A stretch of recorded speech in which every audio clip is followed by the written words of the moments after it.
शान्ताकारं भुजगशयनं पद्मनाभं सुरेशं विश्वाधारं गगनसदृशं मेघवर्णं स्वांगं लक्ष्मीकान्तं कमलनयनं योगविद्याम्यगम्यं वन्दे विष्णु भवभयहरणं सर्वलोकैकनाथं।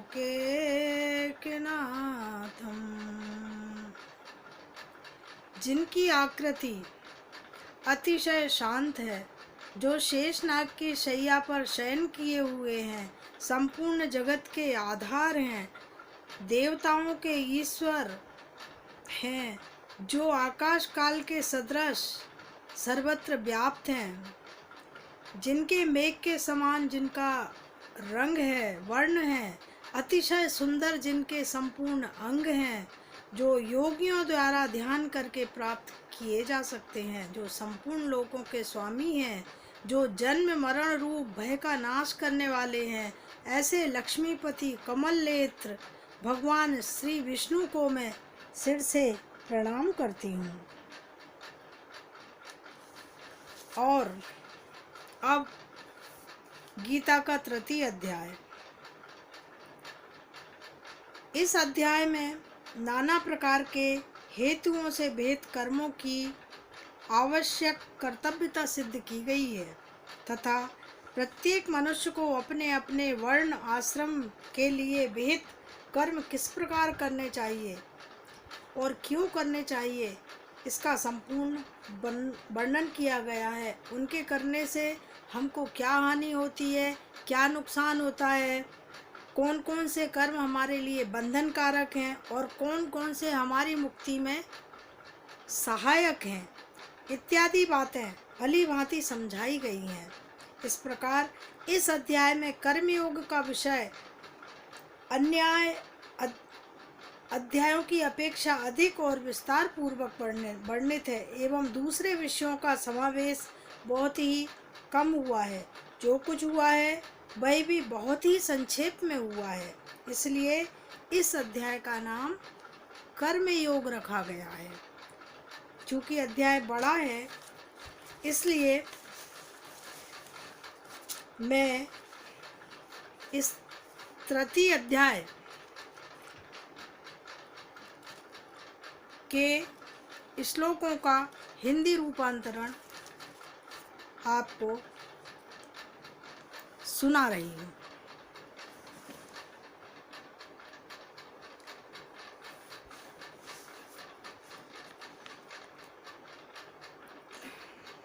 अर्जुन बोले, हे जनार्दन, यदि आपको कर्म की अपेक्षा ज्ञान श्रेष्ठ मान्य है तो फिर हे केशव, मुझे भयंकर कर्मों में क्यों लगाते हो? आप मिले हुए से वचनों से मेरी बुद्धि को मानो मोहित कर रहे हो, इसलिए उस एक बात को निश्चित करके कहिए जिससे मैं कल्याण को प्राप्त हो जाऊं। श्री भगवान बोले, हे निष्पाप, इस लोक में दो प्रकार की निष्ठा मेरे द्वारा पहले बताई गई है।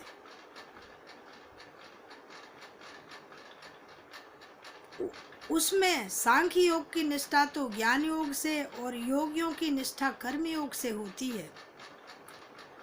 निष्ठा से तात्पर्य है साधन की परिपक्व अवस्था, अर्थात पराकाष्ठा का नाम है निष्ठा। निसंदेह मनुष्य ना तो कर्मों का आरंभ किए बिना निष्कर्मता को यानी योग निष्ठा को प्राप्त होता है और ना कर्मों के केवल त्याग मात्र से सिद्धि और यानी सांख्य निष्ठा को ही प्राप्त होता है। निसंदेह कोई भी मनुष्य किसी भी काल में क्षण मात्र भी बिना कर्म किए नहीं रह सकता है, क्योंकि सारा मनुष्य समुदाय प्रकृति जनित गुणों द्वारा परवश हुआ कर्म करने के लिए बाध्य किया जाता है। जो मूढ़ बुद्धि मनुष्य समस्त इंद्रियों को हठपूर्वक ऊपर से रोककर मन से उन इंद्रियों के विषयों का चिंतन करता रहता है, वह मिथ्याचारी अर्थात दंभी कहा जाता है। किंतु हे अर्जुन, जो पुरुष मन से इंद्रियों को वश में करके अनासक्त हुआ समस्त इंद्रियों द्वारा कर्मयोग का आचरण करता है, वही श्रेष्ठ है। तू शास्त्रविहित कर्तव्य कर्म कर, क्योंकि कर्म न करने की अपेक्षा कर्म करना श्रेष्ठ है, तथा कर्म न करने से तेरा शरीर निर्वाह भी नहीं सिद्ध होगा। यज्ञ के निमित्त किए जाने वाले कर्मों से अतिरिक्त दूसरे कर्मों में लगा हुआ ही यह मनुष्य समुदाय कर्मों से बंधता है। इसलिए हे अर्जुन, तू आसक्ति से रहित होकर उस यज्ञ के निमित्त ही भली भांति कर्तव्य कर्म कर। प्रजापति ब्रह्मा ने कल्प के आदि में यज्ञ सहित प्रजाओं को रचकर उनसे कहा कि तुम लोग इस यज्ञ के द्वारा वृद्धि को प्राप्त हो, और यह यज्ञ तुम लोगों को इच्छित भोग प्रदान करने वाला होगा। तुम लोग इस यज्ञ के द्वारा देवताओं को उन्नत करो, और वे देवता तुम लोगों को उन्नत करेंगे। इस प्रकार निस्वार्थ भाव से एक दूसरे को उन्नत करते हुए तुम लोग परम कल्याण को प्राप्त हो जाओगे। यज्ञ के द्वारा बढ़ाए हुए देवता तुम लोगों को बिना मांगे ही इच्छित भोग निश्चय ही देते रहेंगे। इस प्रकार उन देवताओं द्वारा दिए हुए भोगों को जो पुरुष उनको बिना दिए स्वयं भोगता है, वो चोर है। यज्ञ से बचे हुए अन्न को खाने वाले श्रेष्ठ पुरुष सब पापों से मुक्त हो जाते हैं, और जो पापी लोग अपना शरीर पोषण करने के लिए ही अन्न पकाते हैं, वे तो पाप को ही खाते हैं। संपूर्ण प्राणी अन्न से उत्पन्न होते हैं। अन्न की उत्पत्ति वृष्टि से होती है, और वृष्टि की उत्पत्ति यज्ञ से होती है, और यज्ञ विहित कर्मों से उत्पन्न होने वाला है। कर्म समुदाय को तू वेद से उत्पन्न और वेद को अविनाशी परमात्मा से उत्पन्न हुआ जान। इससे सिद्ध होता है कि सर्वव्यापी परम अक्षर परमात्मा सदा ही यज्ञ में प्रतिष्ठित है। हे पार्थ, जो पुरुष इस लोक में इस प्रकार परंपरा से प्रचलित सृष्टि चक्र के अनुकूल नहीं बरतता, अर्थात अपने कर्तव्य का पालन नहीं करता, वह इंद्रियों के द्वारा भोगों में रमण करने वाला पापायु पुरुष व्यर्थ ही जीता है। उसके जीने का कोई फायदा नहीं है। परंतु जो मनुष्य आत्मा में ही रमण करने वाला और आत्मा में ही तृप्त तथा आत्मा में ही संतुष्ट हो, उसके लिए कोई कर्तव्य नहीं है। उस महापुरुष का इस विश्व में ना तो कर्म करने से कोई प्रयोजन रहता है, और ना ही कर्मों की ना करने से कोई प्रयोजन रहता है, तथा संपूर्ण प्राणियों में इसका किंचित मात्र भी स्वार्थ का संबंध नहीं रहता है।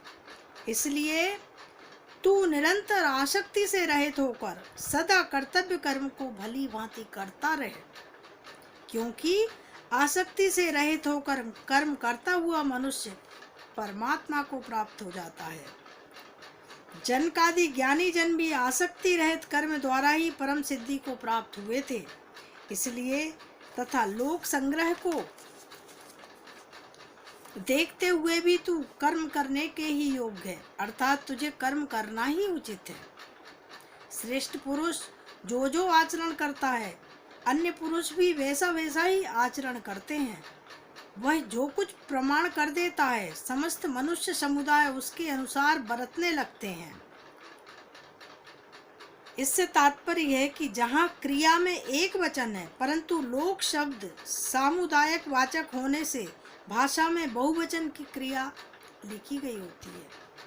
हे अर्जुन, मुझे इन तीनों लोकों में कुछ कर्तव्य है और ना कोई प्राप्त करने हेतु वस्तु अप्राप्त है, तो भी मैं कर्म में ही बरतता हूँ। क्योंकि हे पार्थ, यदि कदाचित मैं सावधान होकर कर्मों में ना बरतूं तो बड़ी हानि हो जाए, क्योंकि मनुष्य सब प्रकार से मेरे ही मार्ग का अनुसरण करता है। इसलिए यदि मैं कर्म ना करूं तो ये मनुष्य समुदाय नष्ट भ्रष्ट हो जाए और मैं संकटता का करने वाला हूँ तथा इस समस्त प्रजा को नष्ट करने वाला बनूं। हे भारत, कर्म में आसक्ति हुए अज्ञानी जन जिस प्रकार कर्म करते हैं, आसक्ति रहित विद्वान भी लोक संग्रह करना चाहता हुआ भी उसी प्रकार कर्म करे। परमात्मा के स्वरूप में अटल स्थित हुए ज्ञानी पुरुष को चाहिए कि वह शास्त्र विहित कर्मों में आसक्ति वाले अज्ञानियों की बुद्धि में भ्रम अर्थात कर्मों में अश्रद्धा उत्पन्न ना करे, किंतु स्वयं शास्त्र भी समस्त कर्म भली भांति करता हुआ उससे भी वैसे ही काम करवाए। वास्तव में संपूर्ण कर्म करने वाले सब प्रकार के प्रकृति के गुणों द्वारा किए जाते हैं। जो भी जिसका अंतःकरण अहंकार से मोहित हो रहा है, ऐसा अज्ञानी मैं करता हूँ ऐसा मानता है। परंतु हे महाबाहु, गुण विभाग और कर्म विभाग के तत्व को जानने वाला ज्ञान योगी संपूर्ण गुण ही गुणों में बरत रहे हैं ऐसा समझकर उनमें आसक्त नहीं होता है। इससे तात्पर्य है त्रिगुणात्मक माया के कार्य रूप 5 महाभूत मन, बुद्धि, अहंकार तथा ज्ञानेंद्रियां, 5 कर्मेंद्रियां और शब्द आदि 5 विषय, इन सब के समुदाय का नाम गुण विभाग है और इनकी परस्पर की चेष्टाओं का नाम कर्म विभाग है। तत्व से तात्पर्य क्या है? उपयुक्त गुण विभाग और कर्म विभाग से आत्मा को पृथक अर्थात निर्लेप जानना ही इसका तत्व विभाग है। प्रकृति के गुणों से अत्यंत मोहित हुए मनुष्य गुणों में और कर्मों में आसक्त रहते हैं। उन पूर्णतया ना समझने वाले मंद बुद्धि अज्ञानियों को पूर्णतया जानने वाला ज्ञानी विचलित नहीं होता है। मुझ अंतर्यामी परमात्मा में लगे हुए चित्त द्वारा संपूर्ण कर्मों को मुझ में अर्पण करके आशा रहित, ममता रहित, संताप रहित होकर तू युद्ध कर। जो कोई मनुष्य दोष दृष्टि से रहित और श्रद्धा युक्त होकर मेरे इस मत का सदा अनुसरण करते हैं, वे भी संपूर्ण कर्मों से छूट जाते हैं। परंतु जो मनुष्य मुझ में दोषारोपण करते हुए मेरे इस मत के अनुसार नहीं चलते हैं, उन मूर्खों को तू संपूर्ण ज्ञानों में मोहित और नष्ट हुआ ही जान। सभी प्राणी प्रकृति को प्राप्त होते हैं, अर्थात अपने स्वभाव के परवश हुए कर्म करते हैं। ज्ञानवान भी अपनी प्रकृति के अनुसार चेष्टा करता है, फिर इसमें किसी का हठ क्या करेगा। इंद्रियों के अर्थ में अर्थात प्रत्येक इंद्रिय के विषय में राग और द्वेष छुपे हुए स्थित है। मनुष्य को इन तीनों के वश में नहीं होना चाहिए, क्योंकि ये दोनों ही इसके कल्याण मार्ग में विघ्न उत्पन्न करने वाले महान शत्रु हैं। अच्छी प्रकार आचरण में आए हुए दूसरों के धर्म से गुण रहित भी अपना धर्म अति उत्तम है। अपने धर्म में तो मरना भी कल्याणकारक है और दूसरे का धर्म भय को देने वाला है। तब अर्जुन बोले, हे कृष्ण, तो फिर ये मनुष्य स्वयं न चाहता हुआ भी बलात्कार से लगाए हुए की भांति किससे प्रेरित होकर पाप का आचरण करता है। फिर भगवान बोलते हैं, भगवान उवाच, रजोगुण से उत्पन्न हुआ यह काम ही क्रोध है। यह बहुत खाने वाला अर्थात भोगों से कभी ना अघाने वाला और बड़ा पापी है। इसको ही तू इस विषय में बेरी जान। जिस प्रकार धुएं से अग्नि और मैल से दर्पण ढका रह जाता है तथा जिस प्रकार जेर से गर्भ ढका रहता है, वैसे ही उस काम के द्वारा यह ज्ञान ढका रहता है। और हे अर्जुन, इस अग्नि के समान कभी पूर्ण होने वाले काम रूप ज्ञानियों के लिए बैरी के द्वारा मनुष्य का ज्ञान ढका हुआ है। इंद्रियां, मन और बुद्धि, ये सब इसके वास स्थान कहे जाते हैं। यह काम इन मंद बुद्धि और इंद्रियों के द्वारा ही ज्ञान को आच्छादित करके जीवात्मा को मोहित करता है। इसलिए हे अर्जुन, तू पहले इंद्रियों को वश में करके इस ज्ञान और विज्ञान का नाश करने वाले महान पापी काम को अवश्य ही बलपूर्वक मार डाल। इंद्रियों को स्थूल शरीर से पर यानी श्रेष्ठ, बलवान और सूक्ष्म कहते हैं। इन इंद्रियों से मन है और मन से भी परे बुद्धि है, और जो बुद्धि से भी अत्यंत पर है वो क्या है? वो आत्मा है। एवं इस प्रकार बुद्धि पर अर्थात सूक्ष्म, बलवान और अत्यंत श्रेष्ठ आत्मा को जानकर बुद्धि के द्वारा मन को वश में करके हे महाबाहु, तो इस कामरूप दुर्जन शत्रु को मार डाल। तब भगवान कहते हैं कि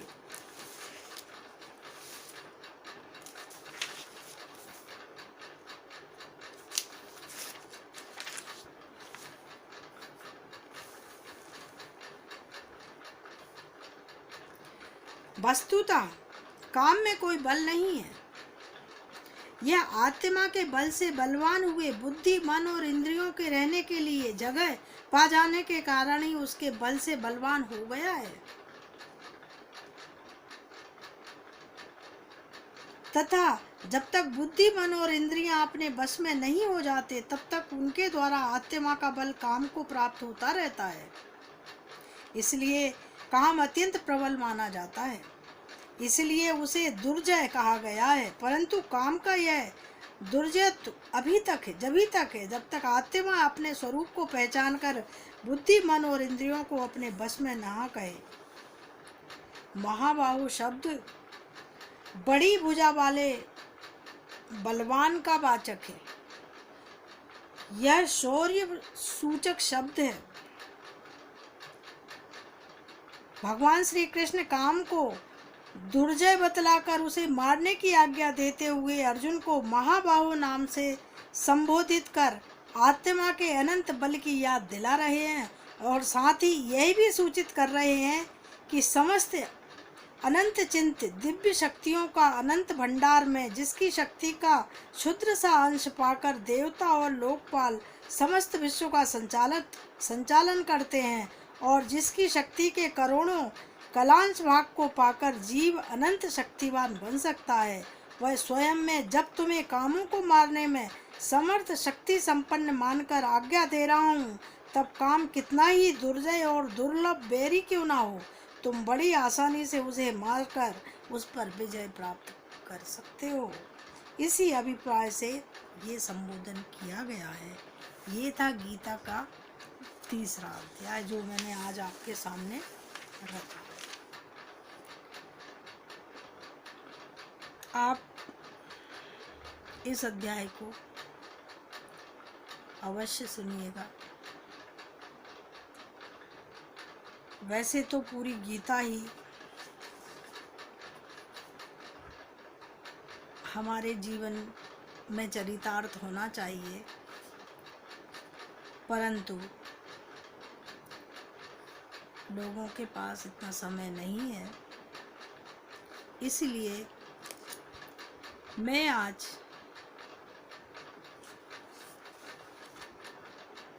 अपने लोगों के पास, अपने आत्मीय जनों के पास,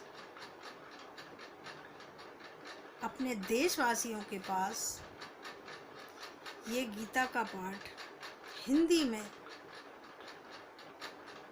पढ़कर भेज रही हूँ। यदि आप पढ़ ना सकें तो श्रवण अवश्य करें, इसका फल बहुत अच्छा होगा।